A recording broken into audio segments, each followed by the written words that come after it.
Hey there, Frugal Brewers. Today we're going to be brewing up a traditional Bavarian Hefeweizen. So this Bavarian Hefeweizen, I wanted to put a little bit of a twist on. We're going to be adding a hop that has some strawberry and melon flavors to it. Also, we're going to go ahead and try out the amber ale that I brewed last time. So we're going as traditional as you can get when it comes to brewing up a Hefeweizen beer. For one, we're going to be brewing with white wheat. White wheat is going to give us that malty, a little bit of a cloudy complexity, and it'll add a little bit more protein, so it's going to be a little bit heavier.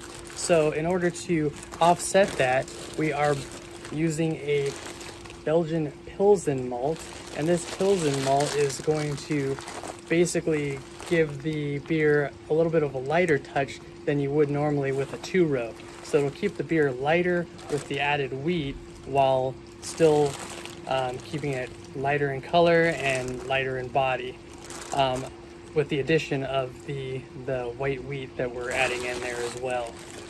So again, since we're using a 50-50 blend of Pilsen malt and white wheat, that means that we're going to have to use rice hulls in order to make sure that we don't get a stuck mash.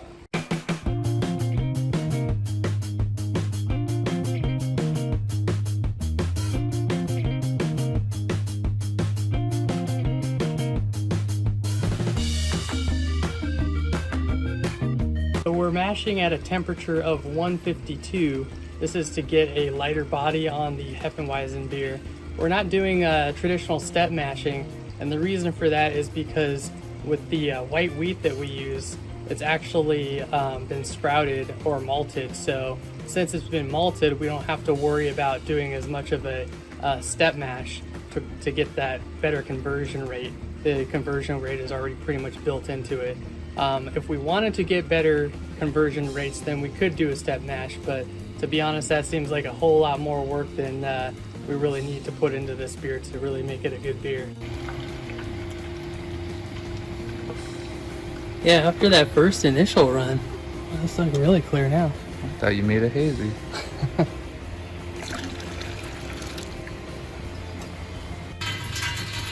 Or is that too much? There we go. I say a quarter is good.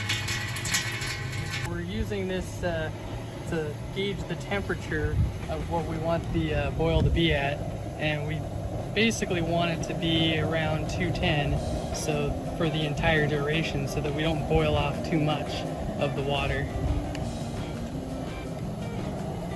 Alright, so today to get that strawberry and melon flavor, we're adding Huell Melon hops. These hops are 7% alpha acids and around 7% beta acids, and basically with this hop you're getting that these are German hops that will give you that German kind of hop flavor profile, and these were actually developed in Germany. They created a German lab in order to develop these hops so that they would be able to compete with American hops that are very fruity and citrusy. So this is Germany's answer to the American hop movement. And what's really great about these hops is it really imparts a smooth flavor to the beer, and hopefully we'll get some of those strawberry and melon notes when we try the final product.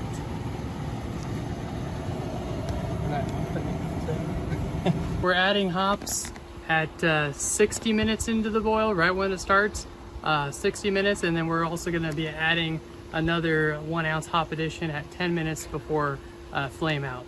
And doing it that way, we're going to get some of that bitterness in there, and then we're going to get some of that fruit flavor from the hops at the end. And what we're basically trying to achieve is really low bitterness, but being able to balance the maltiness of the Hefeweizen that we're brewing here.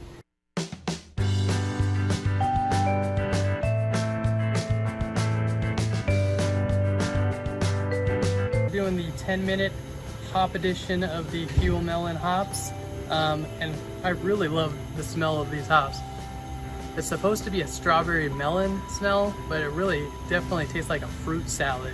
So I guess you could say that it's kind of more of a berry smell, but yeah, it really smells good, nice and smooth. So I'm interested to see how this turns out with this traditional Bavarian hef. So we're gonna go ahead and drop these hops in here. But first we're boiling up, so to turn it down a bit.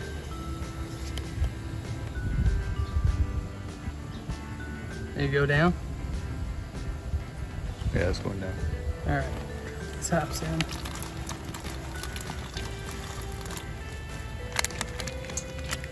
Whew.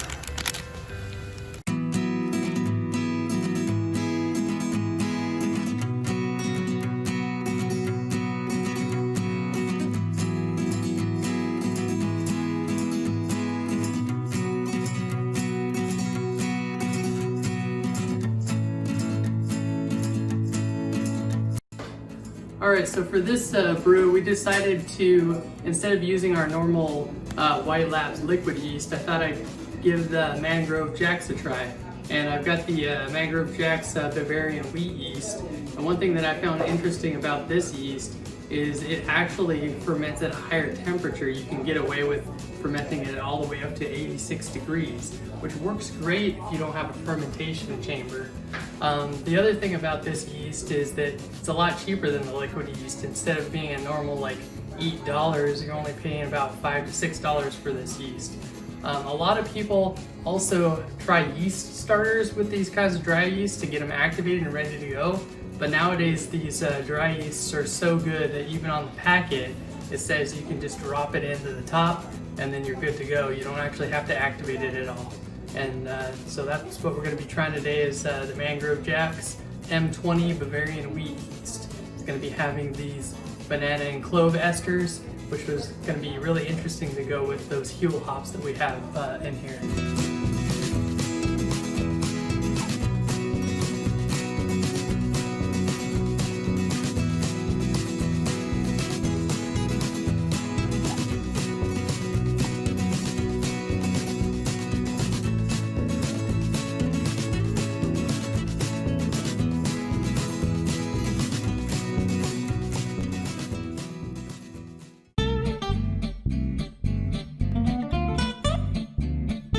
Today we have a head-to-head on two different of our amber ales here.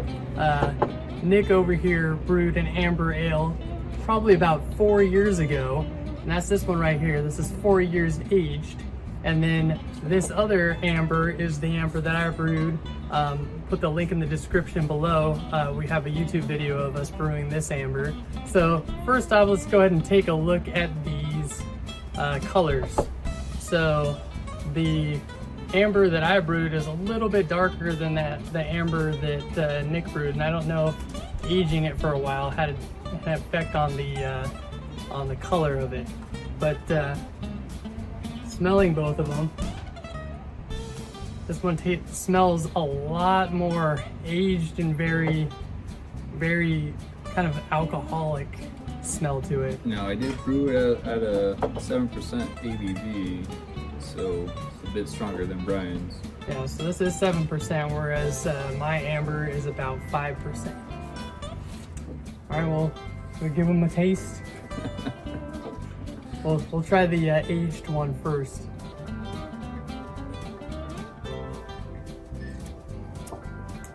It's actually pretty smooth.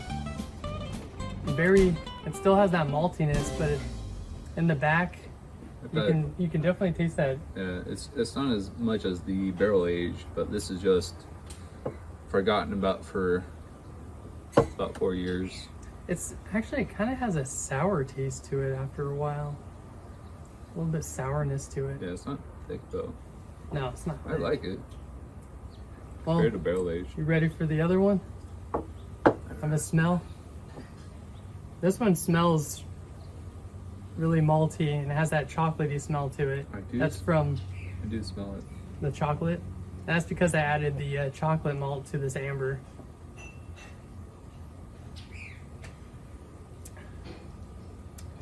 Definitely a lot smoother than the other one. Might be because of the lower ABV. What do you think? Yeah, it does taste a bit sweeter. Yeah, it's got more sweetness to it.